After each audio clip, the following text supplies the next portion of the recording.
Start. जब दो या अधिक देशों के बीच युद्ध का मोर्चा खुलता है तो उसका असर सिर्फ इस रूप में सामने नहीं आता कि एक दूसरे पर किए गए हमले के नतीजे में जान माल की व्यापक क्षति होती है, बल्कि जंग के लंबा खींचने पर कई स्तरों पर ज़रूरी सामग्री की आपूर्ति बाधित होती है और नतीजतन बाजार में लगभग सभी चीज़ों की कीमतें तेज़ी से बढ़ने लगती हैं। ईरान पर इजराइल और अमेरिका के साझा हमले के बाद जिस बात का डर था उसकी शुरुआत अब हो चुकी है, यानी जो देश इस जंग में शामिल नहीं हैं उन तक भी इसकी आँच पहुँचनी शुरू हो चुकी है। हाल ही में भारत के शेयर बाजार पर भी इसका असर देखा गया, जहां बड़ी गिरावट की वजह से निवेशकों को लगभग 19 लाख करोड़ रुपए का नुकसान हुआ।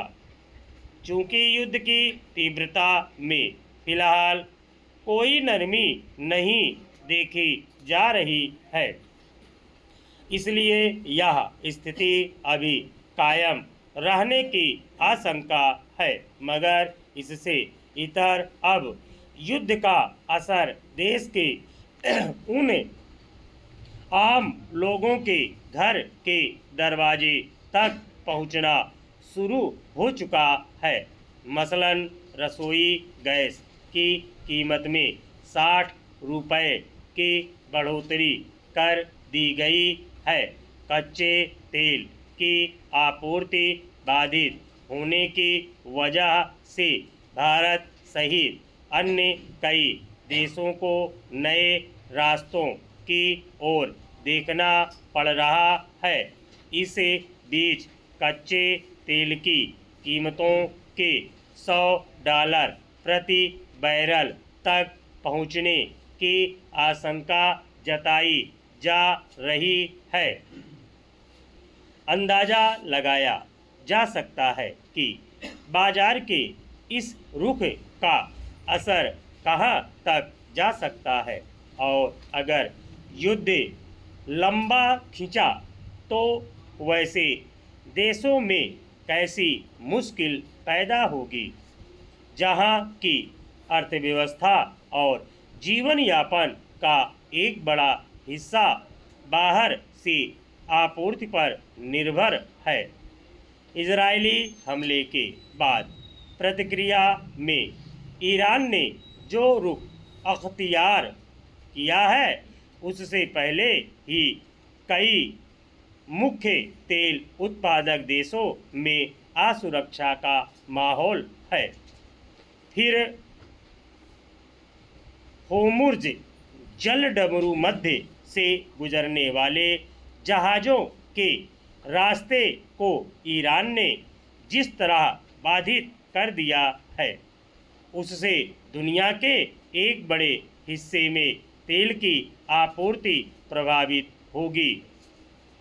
होर्मुज़ की नाकाबंदी की वजह से उस इलाके में फंसे जहाज़ों को लंबा रास्ता तय करना होगा।